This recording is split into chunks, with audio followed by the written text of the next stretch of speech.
Everybody, we have a 26 by 26 garage that is 16 feet wide and 10 foot tall with a pergola cupola on top. So just wanted to do an outside view, and we'll come on inside and talk about it some more.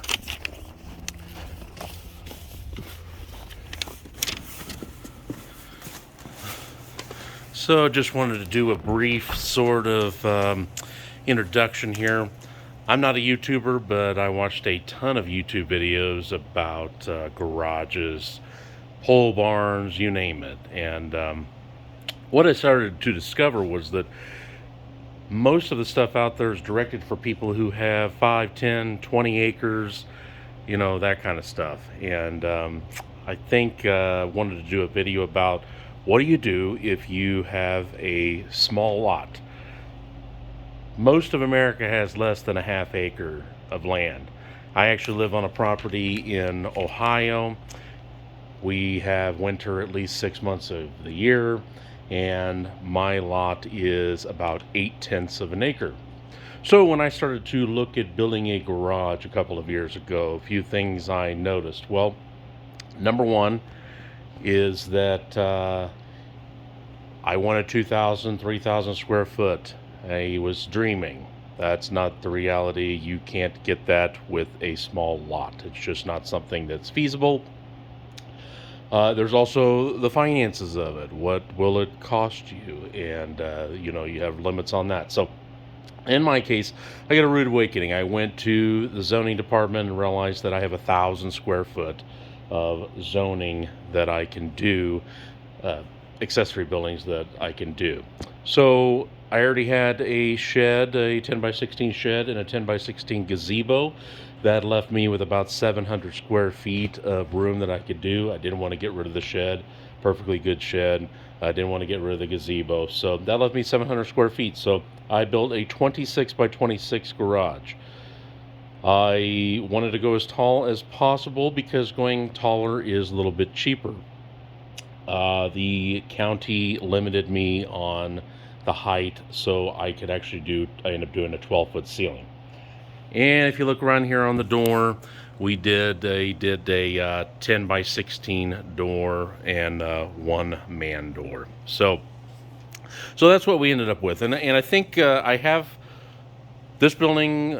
I went into contract with it in August of this year. They started construction on it in latter part of November. Took 4 Amish gentlemen about a day and a half to construct the building. After that, they came in and did concrete, insulated the ceiling, and that is it. So basically you have a 26 by 26 building, 12-foot walls, gutter, door, and man door. Everything else I had to pay extra to do. So I did pay an electrician to come in, run electric, a plumber to run the heater.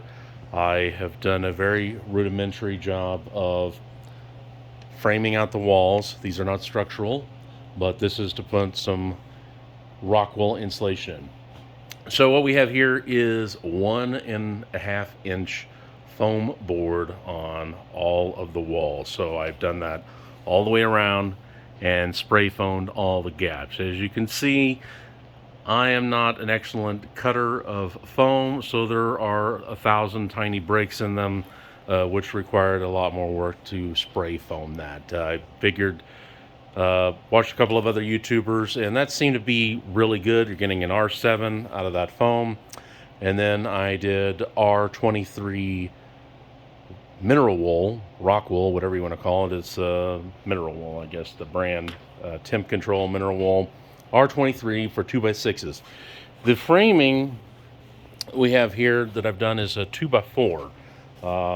So there's plenty of room. Actually, you can see back here anywhere that there's so go back here. Let's just pull this out there. So yeah, you can see it's a 2x4, the foam going behind there, but that gives plenty of room for that thick rock wool insulation to go in there. So is it a little overkill for a pole barn slash garage? Yeah, probably. But I figure once I put plywood on the walls, I'm not going to have to ever worry about it again. And worst case scenario, I overdid it. You know, whatever. I'd rather spend it on the front end. So anyway, I just want to kind of talk about a few of those things. The average lot size in America is a half acre. So again, when I watch all these YouTube videos, some of these guys are building 2,000, 3,000 square foot pole barns. They got like Bill and Melinda Gates money, and they have a Kubota and 17 cars. Just a regular middle class folks here, and we have an attached 2-car garage that I've converted into a gym about a year ago. And so I have been desperately wanting to be able to park in a garage again. But at the same time, a minimum 2-car parking garage is going to be like a 20 by 20. But if you've ever parked in a 20 by 20, it's completely cramped. So if you look right here at this is a 16-foot door in a normal 20 by 20 garage, then you'd probably see about 2 foot. So we got 2 foot on this left side here. There'd be like 2 foot over there. So instead, I've got I don't know, guess about 7 foot over there. And the purpose of that is pull the 2 cars in the garage like this, and then I've got all the space over here. Also, it's deeper because we have cars. I have a truck, but it'll be outside. So again, I couldn't do a 3-car garage because of zoning. So if you don't live in the middle of the country, then you are limited by your zoning laws. And so it's depending on what they will do. But I feel like this is a pretty good sized garage. I can fit 2 cars in here. I can pull a car out, work on a project, whatever I want to do. It's all about space for what you're trying to do. I'm not a farmer. I'm not a car repair expert. I'm not a construction worker. I'm just a regular homeowner who likes to do some projects from time to time and work in a comfortable building. So the best investment ever is this little 50,000 BTU gas heater. Ran a gas line out here. It is 60 degrees in here, while it's a whopping 18 degrees outside. So most houses have a 2 or 3-car garage attached. I already have that, like I talked about. So adding a 2.5-car garage, detached garage, is a luxury item. I realize this is a luxury item, but well worth the cost. I did get bids in 2020, and I got sticker shock. I got bids in 2021. I got more sticker shock, and in 2022, I finally pulled the trigger. It's never going to get cheaper. The process was pretty straightforward. Pretty happy with it. So this is what I wanted to kind of talk about. What can you get for a small lot? If you've got a half acre, maybe an acre, and you're crammed for space, and you don't want to go with a stick built because you want the height, and you want the cost savings of not having a completely insulated building. This is a pretty good option. I went with the jack shaft on the side there for the garage opener. I don't have a tall vehicle. It's just more like this. It just feels bigger in here with that. So the building, everything. The worst part about it was I was 4 foot off level. So when you go to builders, you end up finding out that they don't do the leveling. You have to have a level site. So then you're getting quotes from multiple builders, multiple sizes.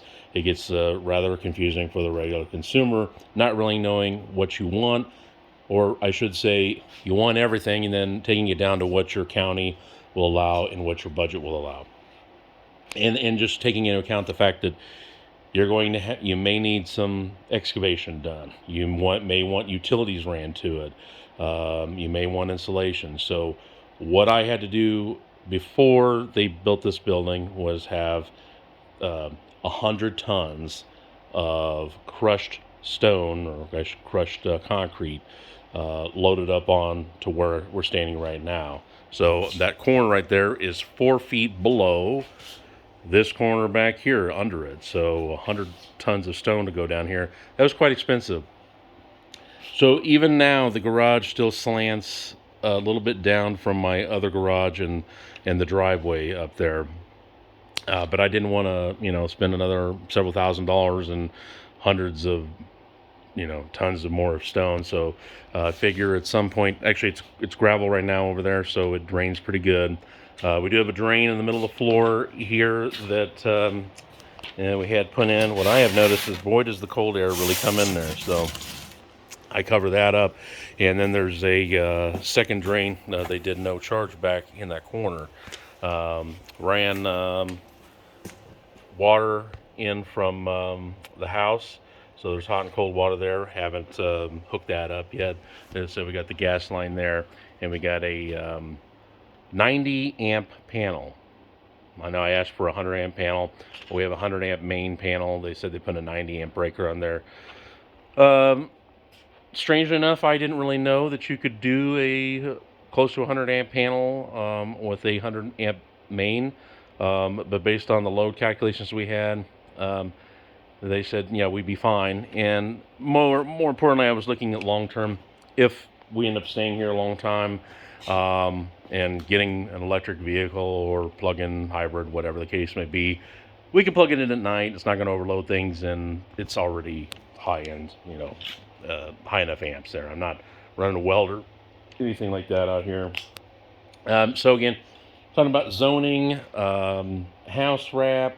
That's one thing I probably would have done different on this building. I did not do house wrap, but probably would have done that. I think I'm going to go ahead and put a vapor barrier on the inside of this when I'm done in the next week or so with all the framing and insulation. And I think, just wanted to weigh in. I watched probably 40 or 50 YouTube videos about pole barns and garages and these giant garages and quite costly ones. And I thought there aren't a lot of videos about smaller ones, smaller pole barns, and I thought I'd weigh in on and kind of give you an option on this and what it would look like and what it could do for you. So a couple of channels I watched, Bevan's Builds, he did a nice video about how to frame the inside, different framing options for the inside of a pole barn. I used that to kind of, create a template for what I wanted to do. Insulation wise, Country Craziness, that guy, he's got like a 4,000 square foot shop. He's got a lot of ideas. Tractor Time with Tim, another big giant garage, but he's got a lot of good ideas about insulation and whatnot. And then Six Gear Garage, actually Six Gear Garage is a guy out in Ohio here, and I think he was doing a 26 by 40. He's got 1 million views, 500,000 views or something on his station about that, and it's a great video going over what it cost him, the breakdown of what he needed to do. So I actually called his builder. It was an Amish outfit too. They're about an hour and a half, 2 hours from me, and they came out, and the quote they gave me was pretty much double what he said his quote was. So I did not go with them, but I went with an Amish outfit, maybe within 45 minutes, an hour from me, and 4 bids in. Very happy with the building. I think it turned out pretty well. The county I live in, they're pretty good about their permits and the zoning process. They're really nice. But this is kind of what we have here.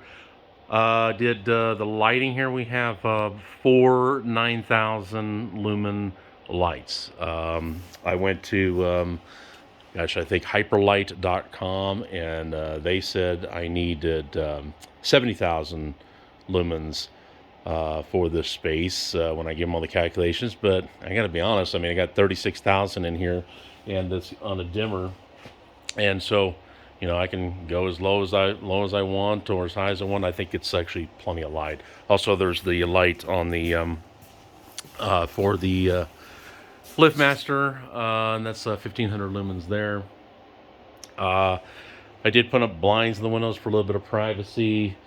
Probably would have done windows here if I'd have thought about it more for natural lighting. But I do like a little privacy if I'm in here messing around at night. I also got some security bars I'm going to install in the windows. Live in a pretty nice area, but you got tools or whatever. Why make it easy for somebody? So yeah, I would say going with a taller garage is a good idea if you can. Go as tall as you can. It's a little bit cheaper than going bigger, and definitely concrete flooring. This is the door that the company supplied, and I think they did a pretty good job. It's you know, not chintzy. It's actually insulated pretty well, and so I'm happy with that. The build quality, they've did a really nice job. Concrete I was real happy with. So all in all, it's a nice building, and something for you to think about if you've got a smaller lot and you know you can't, or smaller lot or a small budget, and you can't afford a 2,000 square foot dream garage. And my God, who wouldn't want one of those? I think everybody would. So here you go. You can actually fit a couple of cars in here, as tall as you want. If you, I suppose, if I really wanted, I could do a lift in here. But like I said, there's the main point is that you've got all this extra room. Once I get this all sided or walled up and everything, I'll put some shelves over on this back wall here, and some workbenches, and it'll be a nice setup for regular person, regular garage. And anyway, there's some ideas for you. If you have any questions, let me know. If you want me to do a video, a breakdown the cost, I'm sure happy to do that. And hopefully this provided some more information, because I know I've spent countless hours watching on YouTube, and so figure I would add to the help for folks in the situation like me. So, all right, take care. Happy New Year.